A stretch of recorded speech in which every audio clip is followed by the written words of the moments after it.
we'll start with them.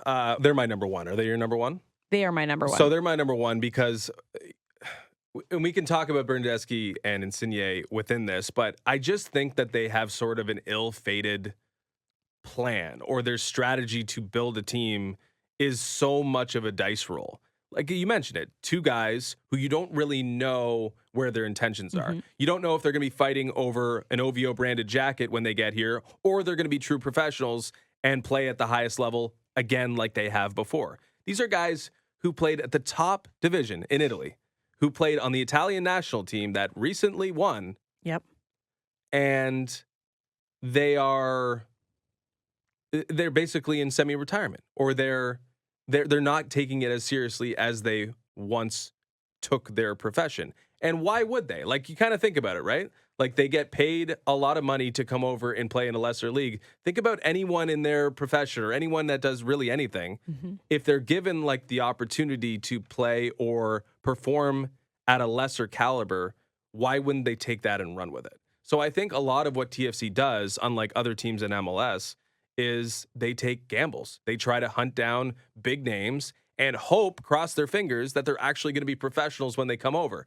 I just think there's only one Sebastian Giovinco. There's only one guy who's been that target in Europe and has come over and has been someone who wanted to be great, And wanted was to wear the beloved. sweater, but he earned his love. He wanted to be that guy. These guys, it just seems like they want to be fat and happy. They want to vape at the 500 level of Scotiabank Arena. They just want to be semi-celebrities and not really work hard and not really assimilate into the culture of TFC and MLS. And again, I think assimilating from that high of a level of soccer into the MLS is just like overly hopeful at best. And that's why they're really low on they're really high on the misery index, because I feel like just the game that TFC plays is a dangerous one, and one that's only going to work ever so often. It has failed way more than it has worked. It failed with the bloody big deal.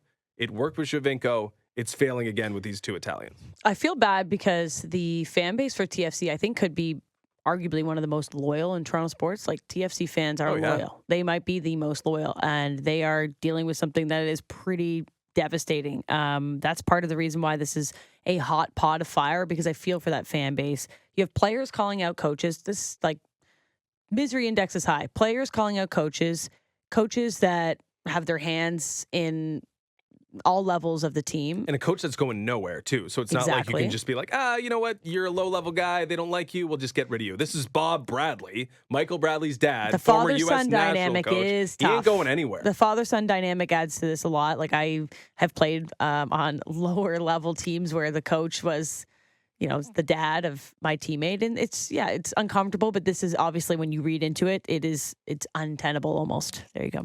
And it doesn't help the father-son or father-daughter dynamic or mother-daughter dynamic or whatever is when one of them is clearly not as good. And Michael Bradley's not really been available, but he's also not as good. He's 35 years old. He's at the tail end of his career. If he can't be a high-level guy, but he's the assistant coach who doesn't let anyone talk about his dad poorly, and you can't have that trust inside the locker room. You need that. Like, in order to be a leader, and we've learned this with the Maple Leafs for sure, you have to be productive. You have to be good. And maybe they don't believe in Michael Bradley the same way they don't believe in Bob Bradley. That's a problem. It is tough. If you can't have honest conversations from player to player when doors are closed because you're worried about someone saying something to their dad, you're worried about things leaking through, you have two superstars, some of the biggest signings in franchise history, that hate each other, that have all this bad blood, and it is a selfish environment. It is the highest level of DEFCON. We did this once. DEFCON 1. That's TFC for me. That was from Succession last night. There you go. They cleared it up for us. Okay. It was DEFCON 1. It is DEFCON 1. Followed by, for me, this was hard. Because TFC is easy one. Then we're between Leafs, Blue Jays, and Raptors. And I'm going Leafs next. Okay. The shock factor. We're different here. Okay, the shock factor is still high. I think this is adding to it, right? We're still in the what the hell is going to happen with the Toronto Maple Leafs. They still can nail it, though, with a good GM signing, of course. It's a dicey situation they've put themselves in. But where I find that the level of misery or potential misery feels like a lot of people have lost faith in this organization and in MLSE and Brandon Shanahan's ability to lead this team. the clock is ticking. You're up against the clock. You have to make these major decisions. You have a franchise player that we're basically, and we're going to talk to Frank at 7. Seems like he's not, like him signing by July 1st is a far-fetched dream now. You have UFAs and RFAs that need to be figured out quite soon. But it's, your next move is the thing that can really tip this over. You don't have players calling out. It's not like what's going on in the TFC locker room, I don't think. But the fact that we feel like we're losing some confidence in the way that this team is run, and it seems like everything is on the edge of falling off a cliff, that's why it's a little higher for me.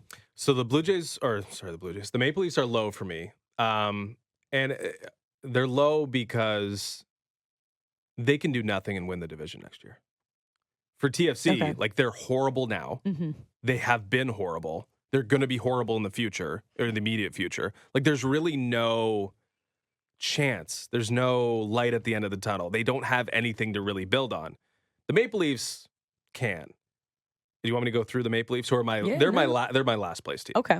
So what's second for you then? I think they're in the best. I'll just do the Leafs quickly. Okay. I have them 4 in the misery rankings because they can do nothing and still be good. But I think Kyle Dubas's loss is only insurmountable if they choose to make it insurmountable.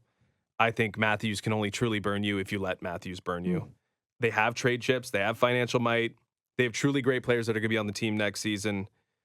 It may not be as promising now as it was. Tavares is getting older. There's certainly less certainty with the core 4. But they're still the team in Toronto that's in the best position to win, I think. And if you just hire the right person, maybe make the right tweak, you could win the Stanley Cup next year. So I still feel like they're in a really good spot. That's all valid, yep. I just it's negative now, and you can choose to be negative or you choose to be positive. There are people that are both sides of it. They have to do something. They have to hire their next leader. They have to make a really important decision here. But they still, if they just make the right decision, can be a truly great team. And I think with a higher ceiling than any of the other 4 teams. So number 2 for you would be? Blue Jays. Okay. So I have them as 3. I think they're flirting with disaster right now. Morosi said it, window maybe closing before it could even open. That stuck with me all weekend. It feels like it's now or never. And it feels like the now, and despite working so hard to get so much talent or try to get talent around Bo and Vlad, they spent a lot of money. They've really, really endeavored to surround these guys with talent in an effort to win right now. It still doesn't feel like they have enough. It still doesn't feel like they have enough to even be a top 3 team in the American League East right now. But I think the thing that bugs me the most with the Blue Jays is that they have nothing in the minor leagues. They have not been able to support Cupboards this are empty, team. yep. And the same way TFC just, these teams are kind of not built the same way, but these teams are operating right now kind of the same way, where TFC is just okay, we don't really, this is a little bit anecdotal because I don't know the ins and outs of TFC, but other teams that win with regularity and sustained success at the MLS level, they're always bringing up guys. The academy's bringing up guys. There's players that are homegrown.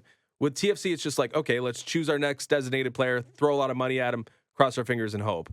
The Blue Jays are kind of doing that. They've spent a lot of money in free agency. The entire starting rotation, with the exception of Alec Manoah, who's a pumpkin right now, they bought. And they bought George Springer. And they bought Matt Chapman, I guess through a trade. But they bought and bought and bought and bought.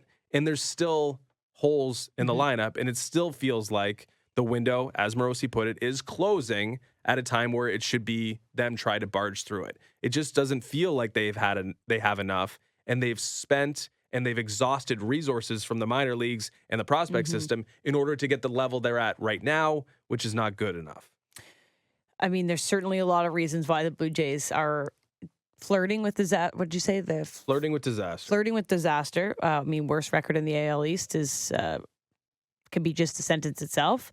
Your young stud, one of the worst qualified starting pitchers in baseball, may be the worst, depends on which stat you're looking at. They're making those just inexcusable, dumb, blown plays. For me, that is not a sign of a team that's clicking. There's simple mistakes that are being made. Vladdy's not Vladdy. You've run into an injury bug.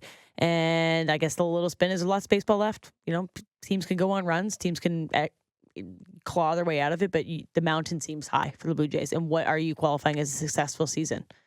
Right? Last year, they made it to the wild card and it was embarrassing, right? So that is kind of the bare minimum of what you want from this team. And it doesn't seem like it's in grasp right now. I guess my thing is that it's May 29th. So Yeah, it is early, and they can make changes. I do feel like the resources have been spent, and the timelines are not aligning like Yep. they intended them to be. Raptors for me were the lowest. That's interesting to me. Nick Nurse, Number 3 for me. Nick Nurse is, well, it's similar. Nick Nurse is gone. You just lost Adrian Griffin. But I kind of felt like we expected that when the season ended, right? We thought that Nick Nurse was going to be gone. And then if your head coach is coming in with someone new, maybe they clean out. This is like coaching thing for me isn't a major issue. You do have some time now and some coaches available, but you don't want to see the opportunities start to fall apart where people are gone. So I wonder about, there's a bit of a time crunch on that. We'll talk to Joey Cash about that also at 8:30, but you do have some big off-season issues. You have Fred, Gary Trent Jr., Jakob Poeltl. Are you going to run it back? What are you going to do with Pascal Siakam? Are there trades available? Those were all things we kind of knew a month ago. You knew that even more than a month ago. You knew where the Raptors were at. Like, nothing has really changed for me other than the clock is ticking and a lack of action makes this lower on the misery ranking for me. I still think they have massive off-season decisions to make, but we've already known that for a while. So I think that's why it's lower in terms of like pressing in my brain about what's going on with the Toronto Raptors. You've lost now your head coach and your assistant coach. Maybe that actually opens a door for something to make a massive change, right? So I think there's a little bit more potential even that things could turn around quickly with the Raptors if you hire the right person. There are some candidates out there that could do something great for this team. But once again, a team with some big offseason decisions here in Toronto, and the kind of starts now. They're the worst of the 3 teams if you look at just Blue Jays, Maple Leafs, Raptors, for sure. Worst team? Worst team within their own context, right? Like they didn't make the playoff, or they Yep. did. They made the play-in, and they failed spectacularly this year. It was really, really disappointing. However, I do think they have a more hopeful future than the Blue Jays, even though the Blue Jays, could certainly get in the playoffs, could still win a World Series, I suppose, if they made some moves. I'm putting a hard cap on them right now. I just feel like they're missing too much in the way of roster construction at this moment. It could change.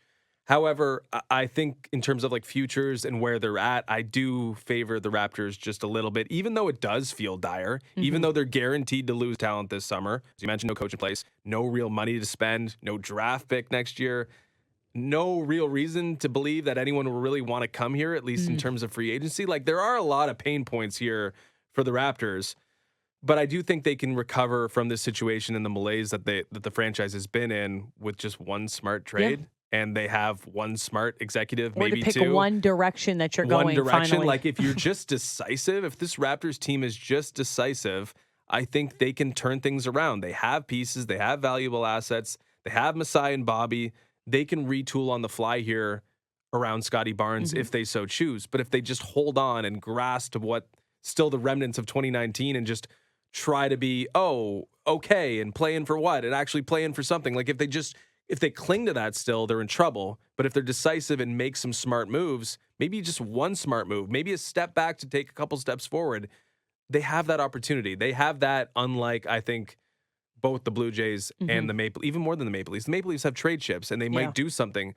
But I think the Raptors are one deal away from really changing a lot. And it's not about Kawhi and being an immediate title contender. It's just moving off some money, maybe getting a young player, and actually building more organically. I think the Raptors are pretty close if they just execute on the right move, and I think that move will present itself sooner than later. So a really decisive offseason, the willingness to take a step back, I think the Raptors are very, very salvageable. I think the thing in common with all 4 teams is major decisions looming. That's a tough spot to be in because these can really flip-flop, right? If you make the right moves, at least hire a great GM and makes a big trade, or Raptors do similar with a new head coach and assistant coach, and they make an off-season decision, like we could be head over heels with the way that both organizations are going. Blue Jays are kind of in the middle in terms of what they're going to do. They're playing right now, so that makes a big difference. And then TFC just seems like a tire fire. So I think we're in agreement with those facets of it.